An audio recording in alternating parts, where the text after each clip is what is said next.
Hello dear students, good evening. आज अपन पढ़ेंगे जो सेल होते हैं गैल्वेनी सेल, उसके नियम, उसके जो सेल होते हैं उनके इलेक्ट्रोड को कैसे अपन दर्शाते हैं और कैसे इस अभिक्रिया को संतुलित करते हैं। क्या कैथोड को किस प्रकार दर्शाएंगे और एनोड को किस प्रकार दर्शाएंगे, और अर्ध सेल अभिक्रिया क्या होती है और सेल अभिक्रिया क्या होती है, इसके बारे में अपन डिस्कस करेंगे। आयनित जो होते हैं वो क्या होते हैं और अनायनित होते हैं वो क्या होते हैं, इसके बारे में पूरा पढ़ेंगे। क्या पढ़ेंगे? गैल्वेनी सेलों को निरूपित करना और उसके नियम, मतलब कि जो गैल्वेनी सेल होते हैं उसके कौन कौन से नियम होते हैं, किस आधार पे कैथोड और एनोड को जोड़ा जाता है और किस आधार पे अर्ध सेल अभिक्रिया तथा सेल अभिक्रिया को लिखा जाता है। देखते हैं। दिया गया है कि गैल्वेनी सेल को व्यक्त करने के नियम।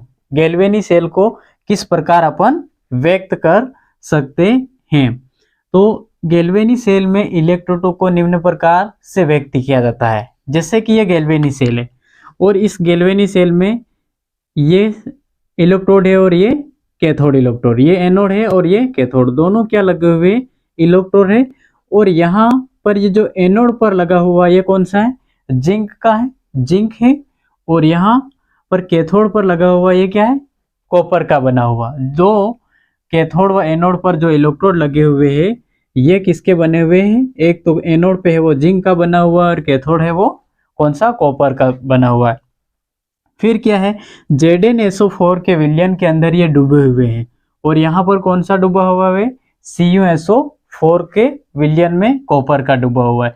अब अपन इसको किस प्रकार, अगर ऐसा डायग्राम आ गया और अपन को कहा कि गैल्वेनी सेल के जो इलेक्ट्रोड है इसको दर्शाइए, किस प्रकार से अपन निरूपित करेंगे कि ये कैथोड व एनोड है, इसको अभिक्रिया के रूप में लिखना है। तो क्या लिखेंगे?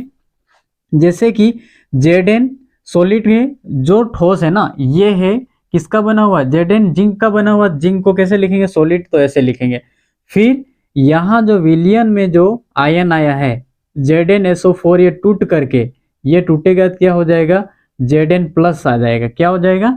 Zn प्लस आ जाएगा। जैसे ही Zn प्लस 2 इलेक्ट्रॉन ये देगा, यहाँ से टूट करके 2 इलेक्ट्रॉन देगा, तो इसको कृपया एक्वस के रूप में लिखेंगे। इस प्रकार इसको एक्वस के रूप में लिखेंगे, Zn+2। जिंक इलेक्ट्रोड को इस प्रकार लिखेंगे।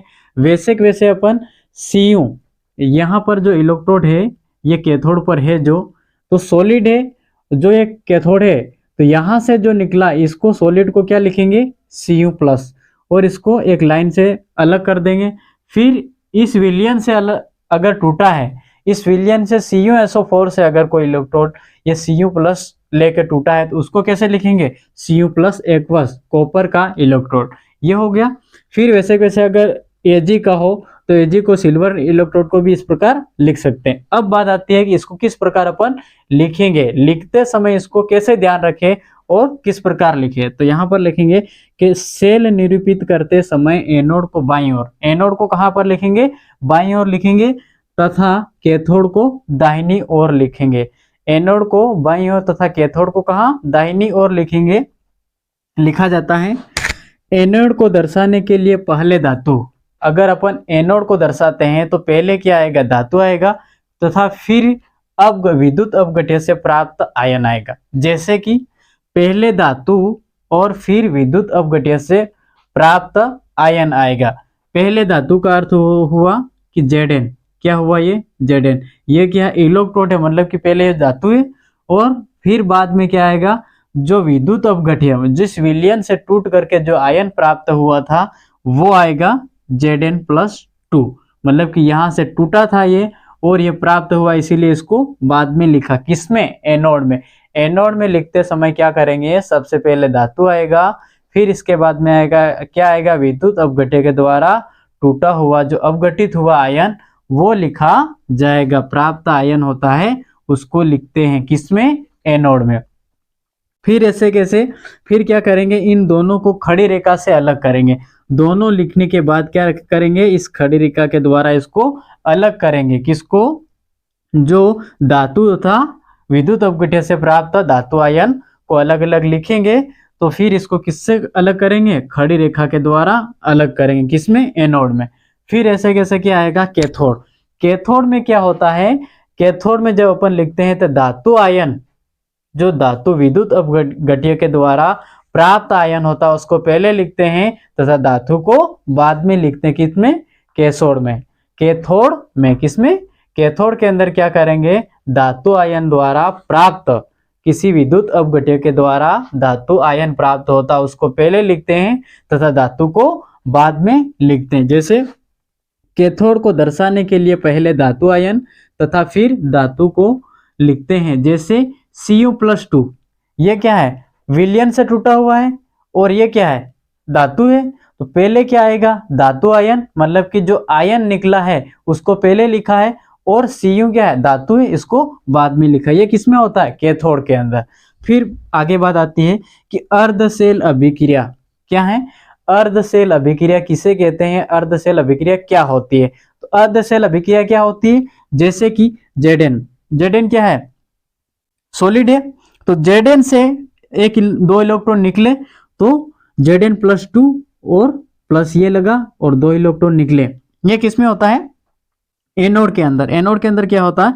Zn से सॉलिड से 2 इलेक्ट्रॉन निकले एक्वस प्लस होकर के, तो क्या बनाया? Zn+2, तो 2 इलेक्ट्रॉन निकल गए।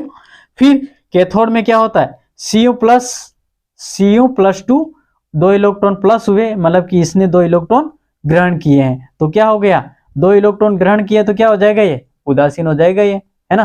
तो ये इस प्रकार कैथोड पे ये होता है और एनोड पे ये होता है। इसको क्या बोलते हैं? ये अर्धशेल अभिक्रिया है। इनको क्या बोलते हैं? अर्धशेल अभिक्रिया। कैथोड व एनोड पर होने वाली अभिक्रिया को क्या कहते हैं? अर्धशेल अभिक्रिया कहते हैं। अब पढ़ेंगे कि शेल अभिक्रिया। दोनों अर्धशेल अभिक्रिया मिल करके क्या बनाते हैं? शेल अभिक्रिया बनाते हैं। जैसे कि शेल अभिक्रिया, Zn सॉलिड है, Zn+Cu+2, फिर ये आया एरो, फिर Zn+2 प्लस Cu। पहले क्या लिखेंगे? Zn सॉलिड को, फिर प्लस करके कॉपर एक्वस को, जो विलयन से निकला हुआ उसको, फिर एरो, फिर क्या होगा? Zn+2 एक्वस, जो आयन से निकला हुआ विलयन से, प्लस Cu सॉलिड। इस प्रकार इसको क्या बोलेंगे? शेल अभिक्रिया कहते हैं। आज अपन ने पढ़ा है शेल के जो निरूपित करते हैं कैथोड एनोड को, तथा अर्धशेल अभिक्रिया क्या होती है, शेल अभिक्रिया क्या होती है, इसके बारे में पढ़ा। आगे अपन पढ़ेंगे कि शेल के कौन कौन से नियम होते हैं, अब कितने प्रकार के शेल होते हैं, और नेटेस्ट समीकरण होती है RTR, उसको पढ़ेंगे। और आपको इसी तरह से आगे पढ़ते रहना है और अच्छी तरह से इसको याद कर लेना है।